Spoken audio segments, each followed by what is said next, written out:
All right, welcome back once again. Today, oh man, this is excuse me. It is time to unlearn what you have learned. But today, this right here, this right here, my ninjas, this right here is absolutely ridiculous. What is going on with these teachers, man? What is going on with these teachers? Are you serious? Like what? And I'm getting this from the YouTube channel Law and Crime. You can check them out. Give them a like. Give them a subscribe. I watch this a lot because I'm interested in cases and so on and so forth. But I noticed that a lot of teachers were popping up, and most of these teachers are female, not male. They're female, and on top of that, I could say at least most of them are decent looking. They're not ugly. They're not ugly at all. Some might be funny looking, maybe something like that. But I'm looking at if you look at this chick right here, you would have thought who would have thought this chick right here is doing what she's doing. You know what? Let's go. And I apologize in advance because as my pop up, hopefully I can skip through them and get through them and we'll keep it moving. But I'm just doing snippets of certain situations. I'm not going to go through the whole thing. I just want you to get the kind of meat and potatoes of the situation. You can go out or you can go to this YouTube channel yourself and check out the whole thing. Most of these are like 20 minutes long, and I don't want to do all that. So let's go. A Missouri teacher received an absolutely mind-blowing sentence after she was accused of sending explicit photos to a 16-year-old student. Charged with crimes as serious as statutory rape and child sex trafficking, it seems Ricky Lynn Laughlin got off easy. How did this happen? I'm going to break it down, and we're going to speak with a sheriff with over 30 years of experience who offers stunning insight into these particular cases. Welcome to Sidebar, presented by Law and Crime. I'm Jesse Weber. This one is going to shock you, okay? A married Missouri special education teacher has actually managed to avoid prison time after admitting to sending explicit photos and videos to a 16-year-old student. And though far more serious charges, including statutory rape and sex trafficking of a child, they were dropped in this plea deal. 26-year-old teacher Ricky Lynn Laughlin pleaded guilty on July 24th to a single felony count of first-degree endangering the welfare of a child, specifically for creating a substantial risk to the teen's well-being. Now, the charge carried no sexual conduct designation, allowing her to walk away with, get this, 5 years of probation instead of any jail time. Now, this might be what ultimately ended up playing out in her sentencing, but court documents reveal allegations of a much darker story that we need to talk about. So Laughlin was a teacher at St. James High School in St. James, Missouri. That's about 75 miles southwest of St. Louis. And this is when the illicit exchanges began in September of 2023. According to a probable cause statement from the Marys County Sheriff's Office, a teacher identified as Laughlin started communicating with a student over Snapchat, a connection that, in the student's words, progressed fast. Now, the student told investigators that after initial contact, the relationship quickly turned inappropriate. He said he and Laughlin even kissed inside a classroom at school. Now, here's what the student told police according to the probable cause statement from the investigating officer. The officer met with the student on October 20th, 2023, just one day after allegations of Laughlin's inappropriate behavior came to the attention of the sheriff's office. And during that interview, the student described how the relationship began and how quickly it escalated. The officer wrote, "During the interview, the student did disclose to me Laughlin had reached out to him on Snapchat and things progressed fast. The student stated that they even kissed while in the classroom of the school. As detailed." Okay, I gotta stop right there. You already know. If you know, you know. You know about the Snapchat, so you see why people are using it and everything else. So I mean, it has its advantages and stuff like that. Don't get me wrong. When it comes to stuff like this and other things, it's just makes it a lot easier. So yeah, let's go. Detailed further in the statement, Laughlin reportedly expressed a desire to have sex with the student and invited him to her home when her husband was away. The officer wrote, "The student informed me that during his conversations with Laughlin, she stated she wanted to have sexual intercourse with him, going as far as to invite the student to her house on October 14th, 2023, because her husband was not home. Now, investigators noted that the student also claimed Laughlin requested sexually explicit photos from him, and he complied. Now, fair warning here, this is quite graphic. So the officer noted in the report, the student stated Laughlin asked him for photos of his genitals, and he did send 2 photographs to her via Snapchat after he got out of the shower.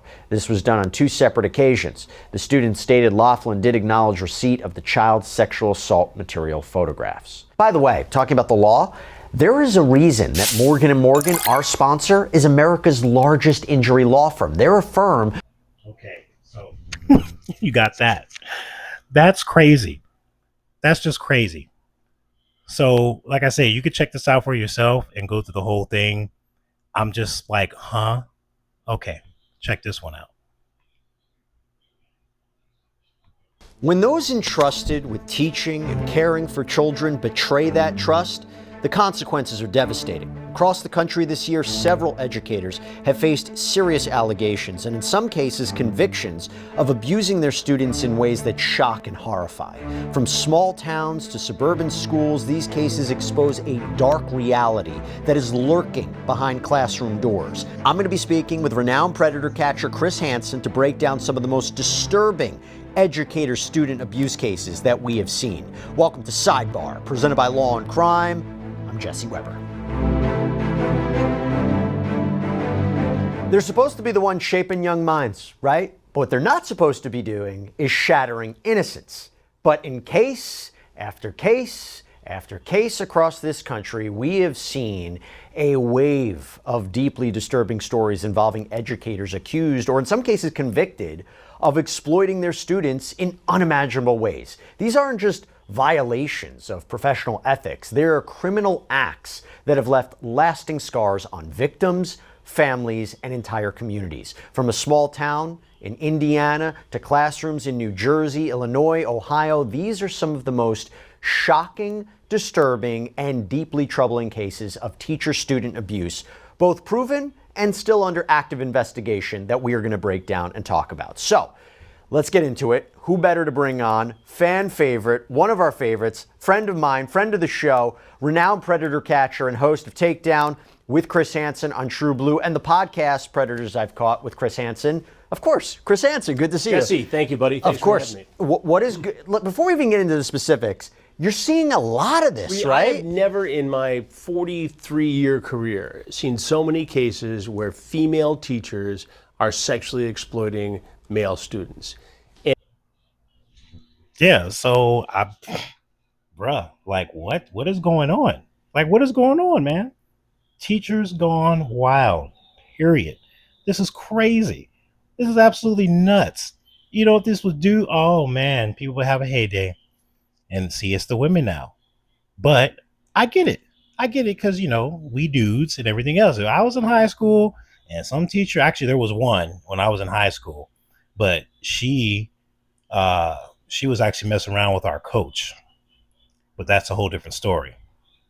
I think she was down for the underground too. You know what I'm saying? So it just depends on the situation. And that was back in the mid 90s. So yeah, man, it is what it is, but I'm gonna let this keep going. Let's go. And every time I think, well, it's got to slow down, there are more of them. My producer at True Blue keeps a file. Every time one pops up, we put it in the file because we're working on a documentary that will seek to find the answers why. And I think it's like so many other things in the world of crime. There's no single point failure. There's not one thing. It's a combination. Reporting is better. Obviously, records are left on cell phones and other, digital media. So it's easier to catch and it's easier to commit because there are more ways for a predator, in this case a teacher, to communicate with their prey. Do you see a common through line? I mean, I know every case is different, but it's strange because yes, it happens there's male teachers and educators, but something's going on. We see male predators all the time in our stings, right? And people always ask, do you ever find a female predator? Well, I think the difference is the female predator doesn't like the anonymity. They like to know who their target is. And that's why we see so many in the teacher-student realm. But if I had to define what all these women have in common, I think it has something to do with the predator, the female predator, wanting to relive or control, a certain part of her life that was pleasant. Interesting. Maybe that first sexual experience, or maybe they're getting back at someone in their lives, and they're going to take advantage of this and exploit somebody who they can easily manipulate. Or maybe it's a power thing in some respects. Well, honestly, let's just let's just call it what it is, man.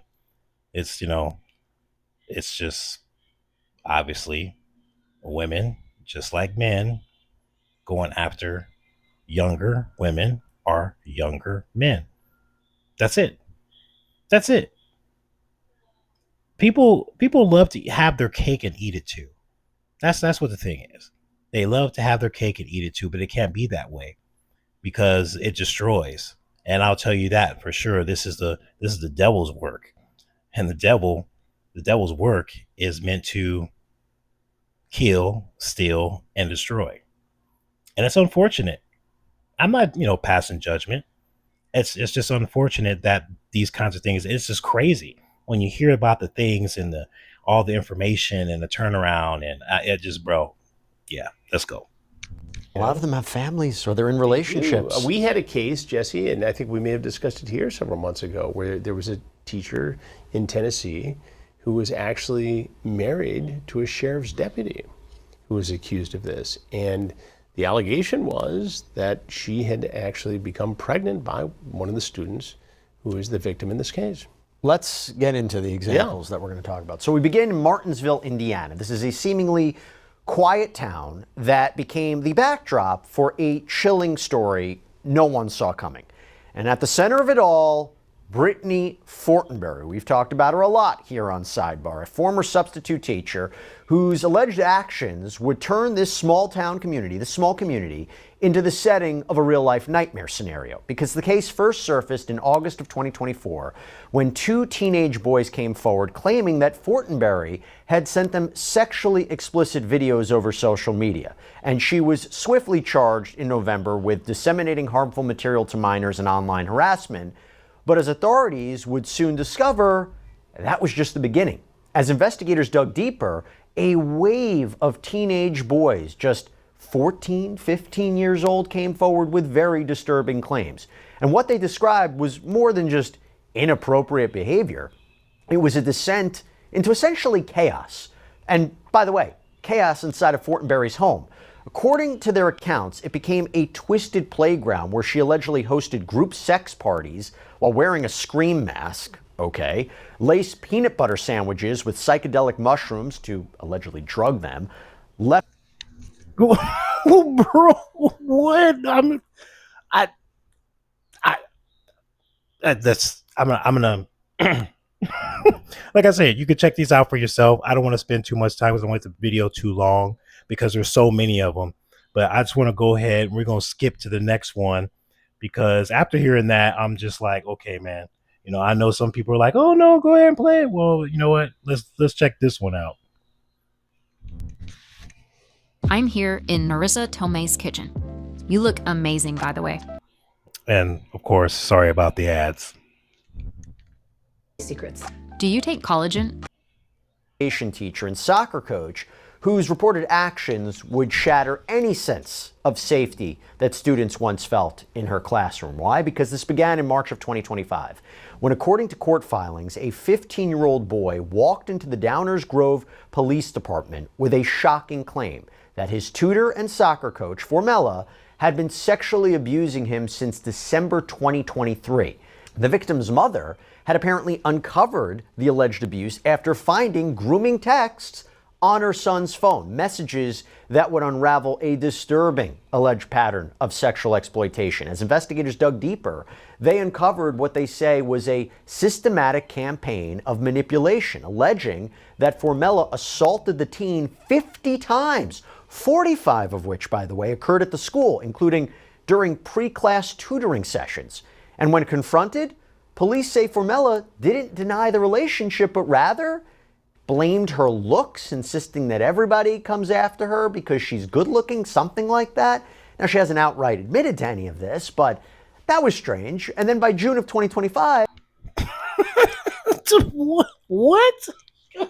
I mean, you caught. You busted. Just go ahead. Just let it happen. It's over. It's done. You opened your mouth and you made it worse. Let's go.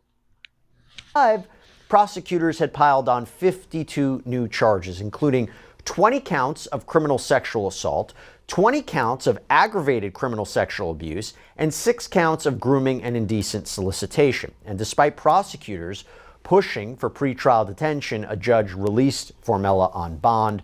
Her next court date is scheduled for August 4th, 2025. Now, Chris, how does the dynamic change when the alleged predator is a teacher, a coach? Those are different kind of positions than we just say educators, right? Right, a teacher, a coach, especially when you're talking about somebody who's teaching and working with special needs students. I mean, there's a special place in hell for somebody who exploits any child, but to take advantage of somebody who's got extra needs, I mean, you're a real cold predator to do that. And to do it in a school setting where nobody's really kind of looking because it's plain sight. It's like, who would possibly sexually assault a male student in the classroom? I mean, you can see the mother or the dad dropping this child off thinking they're doing the right thing, getting them special attention. They're being very involved in the kid's education. And this teacher is doing that? And now they have to put that genie back in the bottle, and that's a very difficult thing to do psychologically. How is it possible that abuse happens on school grounds? Well, nobody's looking. If they're coming in at 6 in the morning, and the principal's in his office, teachers are not coming in for another 45 minutes, it's almost the perfect opportunity to commit these crimes because nobody's watching, unless there's some sort of camera surveillance in the classrooms, which does occur in some districts. Some they don't have that. Some could be turned off because the school day hasn't started yet. The teacher knows this. The teacher this isn't something that just happens like spontaneous combustion. This is a plot that has been thought about. It's a plan that has been devised. It's something that this teacher in most cases has fantasized about. Yeah, so as you can see there, this ain't no accident. So you can't be saying, oh, like I said, if this was a dude, he would be crucified automatically. There would be there would be no excuses, being married, all that stuff with kids. And what's funny too is most of the men, I believe, they weren't married. They were by themselves in most cases. There might have been some, but at this rate, I don't ever think I've heard the stories that are coming out. And of course, because the internet, we have more access to stuff and more information, so on and so forth. But it's turning into an epidemic. Like seriously, as you notice when he said, "Hey, I've never seen it," because obviously, and these guys have been in law and crime for who knows how many years. Chris Hansen's been around for a long time, and he used to catch dudes all the time. Hello, I'm Chris Hansen, and they're like, "Oh no, you got me." Yep. All right, let's go. Figure out how to do it, and finally, perpetuated this crime on an innocent child. Now, to be clear, look, she's innocent until proven Absolutely. guilty. She'll have the opportunity to put on a defense. But assuming, again, I'm not entirely sure that even if we classify this as a defense, but the idea that, hey, everybody's accusing her because she's good looking and, they're coming after her. But assuming for a moment that these allegations are true, okay? Is that something you see where they put the blame on someone else? I see it consistently, Jesse, in our predator investigations. She asked me to come over. She wanted me to bring her a soda pop. Yeah. She wanted me to come over and have this conversation and bring condoms. She.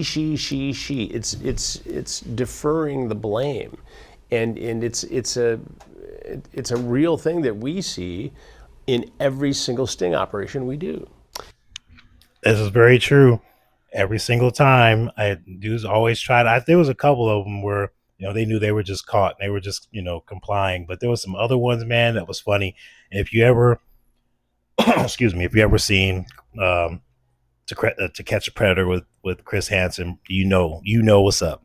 You know what's up. One of my favorite. I still watch it every once in a while and go back. And it's a shame that they took the show off, and only because these dudes were getting busted and they didn't like getting busted. People were getting busted that were in obviously high, officiating positions. And yeah, so of course you got to shut that junk down because you never know if Chris Hansen is going to be hiding around the corner. By the way, did you see this in this case that her attorneys tried to reduce the buffer zone between her and the alleged victim in this case? So she can't contact the victim Right. or any minor Nor or should the high she. school. No, right. And she had to wear this GPS monitor, keeps her within 5,000 feet. Her team wanted it reduced to 2,500 feet because apparently she claimed that the alleged victim works by her. The judge denied the request. That it's very, very difficult to try to limit the geographical space in a no contact order or something like that.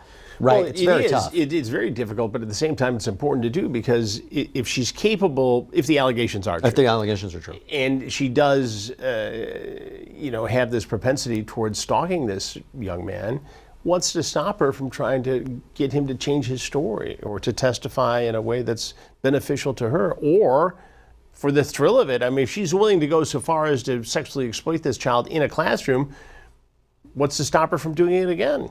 Well, let's now go to New. Okay, I'm just gonna leave it at that. But you actually have to go and check this out. Now, what I'm gonna do for you guys, if you made it to the entire video, I am going to leave the link in the description for this young woman's when she got arrested. And I'm telling you right now, yeah, innocent to proven guilty. She told on herself. She told on herself. So I'm gonna leave it at that, man. I hope you guys enjoyed this. Well, not in that way, but I just hope that it just shows that everything is it's crazy. Everything is crazy. Things are going in a direction that no one thought it would. Just like you heard him earlier in the video. He's like, this is just crazy. I have no idea what's happening. But once again, like, share, and subscribe. Bruh. 1,000 subscribers. I'm out.